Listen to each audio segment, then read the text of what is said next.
አይደለም ዩቲዩበሮች ምናምን እንደገና እንዲጀምር ነው ያው ዋቢ ሰምታለሽን ታክስ መክፈል አለባቸው ብሏል። ኦንላይን ቢዝነስ እኛ ዛሬ የተገኘንበትን ምክንያት ልንገርሽ። እኔ ምናልባት ከዚህ በፊት ሰምተሻል። እኔ 10 ልጆችን መረጥ አደርጋለሁ ብዬ ነበረ።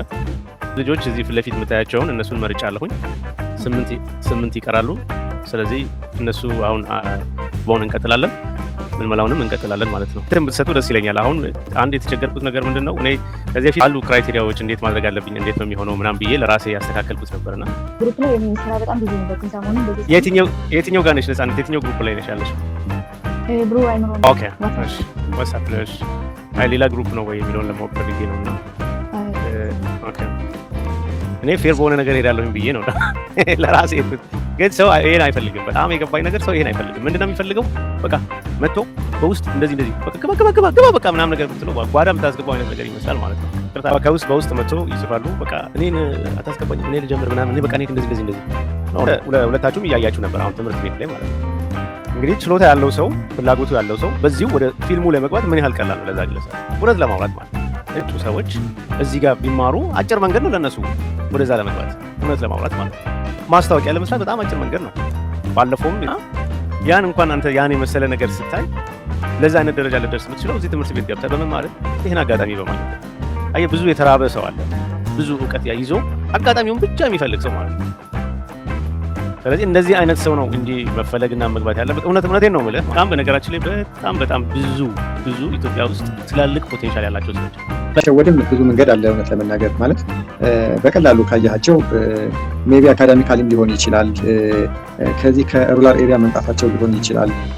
ከተለያየ አንግል በቀላሉ ነው የሚያሸንፏቸው እና እኛም አንድ ወደ ደሴ አካባቢ ደሴ ዙሪያ የነበረች ልጅ አዲስ አበባ ጌም ዞን እያለኝ ከኔ ጋር ከነበሩ 3-4 ሰራተኞች መካከል አንዷ ነበረች እና አክስቷ ነበረች እና አረብ ሀገር ካለች ብላ በጣም በጫና ፍላጎት የላትም በጭራሽ ነው እንደዚህ ራሷን እንትን አታደርግም አትፈልግም ነበር። ግን የግድ መሄድ አለብሽ ተባለች እና ከኔ ጋር በጣም ነው የምንግባባው። ምስኪን ልጅ ነች እና ሄደች። ሄዳ 2 ዓመት ቆየች። ብሯን እየላከች እነሱ ጋር ነው እንትን የምትለው። እኔ ጋር ኦልሬዲ ሶሻል ሚዲያ ላይ ታወራኛለች አለችበትን ሁሉ ሲቹዌሽን ማለት ነው። መጨረሻ ላይ ስትመጣ በአጋጣሚ እዚህ ወንድሟ ሞቶ ጠበቃት። ልክ እንደመጣች ወዲያውን እናት አልነበረቻትም፣ አባት ብቻ ነው ያላት። አንድ ከእናትና አባቷም ልጅ ነበረች። አባቷ ሌላ ሚስት አግብታ በቃ እህቷን እዛ ምንም ብሯን አክስቷ ጋር ነው የላከችው። ያቺ ሄቺ ያለቻት ጋር አንድም ብር አላቆየቻትም። ከዛ ጫማ ቤት 1500 ብር መገናኛ ተቀጠረች። በጣም የሚያሳዝነው 2 ዓመት ሙሉ እንግዲህ ያን ሁሉ ነገር አድርጋ ማለት ነው። ከዛ ምንድነው የሆነው?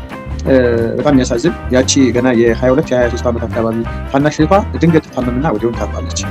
ሌላ ወንድሟ ምናምን የነበረ እናቷ በህይወት የለችም። አባቷ ሌላ ሚስት አግብቷል ምናምንና የእውነት ነው የምልህ ያቺ ልጅ ለማጽናናት ምንም አይነት በቃ ሰው ሊገኝ አልቻለም። በቃ በጣም ማለት ከሌላ በጣም ነው የምትወደኝ፣ በጣም ነው የምንግባባው። በቃ እንደ ታላቅ ወንድሟ እንዳጣቸው አድርጋ ነው የምታየኝ ምናምንና በጣም ነገር ማውራትና ያ የተሰበረ ማንነቷን ሰምሃው ላይክ በቃ እግዚአብሔር ነገር ምናልባት በምትወልጃቸው ልጆች ይከስሻል ምናምን ያልኩኝ አረጋጋዋት ምናምንና ተመልሳ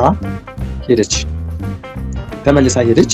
አካውንት እንግዲህ አሁን እንትን ይሄ ፋይዳ ምናምን ከመሆኑ በፊት ነበረና በምንም አይነት እኔ አድቫይስ ያደረኳት ኦልሬዲ እንደሄደች ነው ያወራኋት። ከዛ በኋላ አውርቻት አላውቅም ያለችበት ሲቹዌሽን ነው ያላቀ በምንም አይነት መልኩ ለምን ሺ ጊዜ የሚያሳዝን ነገር አይከሰትም? እንግዲህ 2 ዓመት ሙሉ ከእድሜዋ ላይ የተቀነሰበት ነገር ላይ 1 ብር ሳታገኝ 1500 ብር ደሞዝ ተቀጥራ እንድትሰራ ካደረሳት there is something wrong ነው እና በቃ ራስሽ ዳይሬክት ወደ አካውንት ማስገባት ይቻላል። ከዛ ሆነ ኢትዮጵያ ንግድ ባንክ እንዲገባልህ ማድረግ ትችላለህ።